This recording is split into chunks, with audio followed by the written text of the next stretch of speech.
Hey, good morning, guys. Happy Thursday. I guess it's been a while since I've checked in, but I'm working on a pretty interesting set of plans. It happens to be someone who came across my YouTube content and is here local in Tennessee, building a home, and reached out. So that was the first time that's ever happened. And if you're watching this, you know who you are. I appreciate you checking out the content as well as following up and giving me and Pella of Tennessee an opportunity to work on your house. So, with that being said, I hope it's not intrusive, but I'm working on a really interesting part of this house and figured it was a good example of some things to talk about that we run into in different scenarios. And so that, you as either the builder or as the homeowner can start to think about these things so that it's not kind of caught as a surprise when we're sitting around that table kind of working out your bid. So this is something that comes up pretty often, and it's around the mulling of specific units. So when you're um, stacking or joining a bunch of units together, oftentimes that can be done at the factory. In our wood clad series, we start to get limited with how much we can stack together simply by shipping limitations. So, roughly it's going to be like a 12 by 12 structure is where you start to max out the ability to send it all as one piece. And then there's a practicality piece, right? There's the do you join all of this stuff at the factory, but now you've given the guys on site these big, heavy structures to lug around, or do you send it in bits and pieces and then it can be assembled in the field? And so let's just take a quick look. I'm going to turn my camera on the computer screen, and we've got my assistant Orion here helping us out. So this is a front entryway, just an awesome front entryway. Um, we've got a 5 foot wide by 12 foot tall entry door, then with a bunch of fixed glass all around. And here we are quoting out the window portion on the screen. And so, I guess what I'm getting at is, at each one of these joints, we have decisions to make on how we're going to join these together.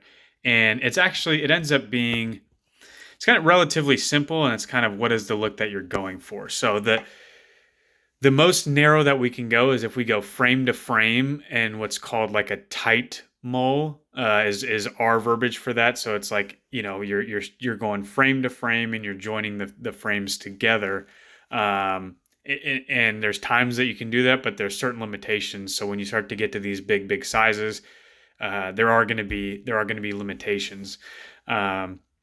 So in this case, when you get to these big sizes, you start to talk about putting structure in between. So, structure horizontally and then structure vertically in between each one of these windows. The most narrow that we can go typically is going to be a 1/2 inch. So a 1/2 inch aluminum reinforcement bar, which we max out at 12 feet for those structures, can be used to join large pieces of glass like that. And then really the next minimum, the next threshold that you end up at, well, you could do a single 2x4 oftentimes, or two 2x4s. So like the simplest, if I was sitting down with a contractor and we were talking about, hey, what's the simplest way to make this happen? If we had the ability to start running structure through this, like a beam maybe above the door, and then two studs in between each one of these, it would give us a lot of flexibility to make this install work, without pulling out the slide rule and the abacus and getting crazy mathematical and scientific with it. And I've had conversations with clients where we get really hung up on that detail. How wide is that joint going to be? And I think it's worth noting that, whether we're talking just the widths of those two frames going together, which is going to amount to, maybe 1.75 inches or something like that, or if we add another 1/2 inch in between, so now we're maybe at a couple inches of frame between my glass, all the way up to even 4 inches.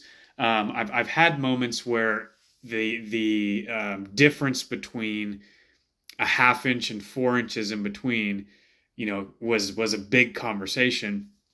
But when you really think about it, we've got a 12-foot wide by 20-foot tall glass structure. And, while those details do matter 100%, um, it's one thing that I wonder is, when we take a step back and you look at the bigger picture, do those lines start to fade away because there is so much glass and you're talking about such a big structure?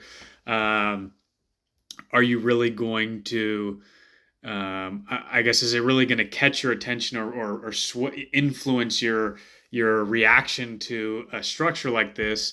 If we're talking a couple inches versus 4 or 5 inches. And so, not to diminish in any way the importance of details and getting it exactly right. But it's just, I think it's a discussion worth having. So again, a pretty awesome detail here. So thanks again for this particular client, for coming across the content and reaching out. And again, I'll try and keep sharing as much information as I can, regarding anything that I come across. It's just a good reminder. It's, when people say, oh, hey, I checked this or that out, it's a good reminder that, to catch these little bits and pieces and share them as I go. So hope you're all doing well. Hope you're finishing the week strong, and I'll be talking to you guys here pretty soon. And otherwise, I'll catch you later. Bye.